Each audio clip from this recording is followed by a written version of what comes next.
Actually second world war టైంలో some ఏదో water దానిపైన లండన్ లో బాంబ్ వేస్తే అదంతా సమ్ ప్రాబ్లమ్ అయిందంట. I don't have any idea. So is taking me there and వెళ్ళేటప్పుడు అయితే లొకేషన్స్ మామూలుగా లేవు. I show.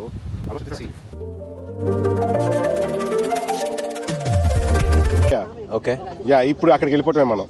అక్కడికి ఎట్లా వెళ్తాము ఇప్పుడు? దీంట్లో నుంచి వాటర్ నుంచి నడుచుకుంటూ పోవాలా? ఇప్పుడు ఈ ఉంది కదా ఈ నదికి మనం ఇక్కడ ఉన్నాము, ఈ ఒడ్డు నుంచి ఆ ఒడ్డుకి ఓకే 10 minutes లో వాక్ చేపిస్తా. అండ్ ఆన్ ద వేలో ఈ మధ్యలో నీకు అప్పుడు జర్మన్ వాడు బాంబ్ వేస్తే ఈ అండర్ గ్రౌండ్ లోనే ఆ టన్నెల్ ఉంది, ఆ టన్నెల్ పగిలిపోయింది. దీని వాటర్ కింద మొత్తం టన్నెల్ ఉంది. ఓకే గైస్ ఓకే ఇప్పుడు దాకా సిమెంట్ తో ఉన్న I mean what ever tiles తో ఉన్న బార్డర్ ఇక్కడ ఐరన్ తో ఎందుకు ఉందంటో తెలుసా? ఇది అది ఇందాక చెప్పు కదా, సెకండ్ వరల్డ్ వార్ 2 అప్పుడు బాంబ్ వేస్తే పగిలిపోయింది ఈ టన్నెల్. తర్వాత ఈ ఐరన్తో క్యాస్కేట్ చేసి ప్యాచ్ వర్క్ చేశారు. సో అలా ఫిక్స్ చేశారు. ఇదే టన్నెల్. సో ఎప్పుడైనా ఈ అండర్ గ్రౌండ్ టన్నెల్లోకి వెళ్ళావు? దీంట్లో హౌ యూర్ ఫీలింగ్? టెంపరేచర్ లోపల టెన్షన్ వేస్తుంది నాకు ఫస్ట్.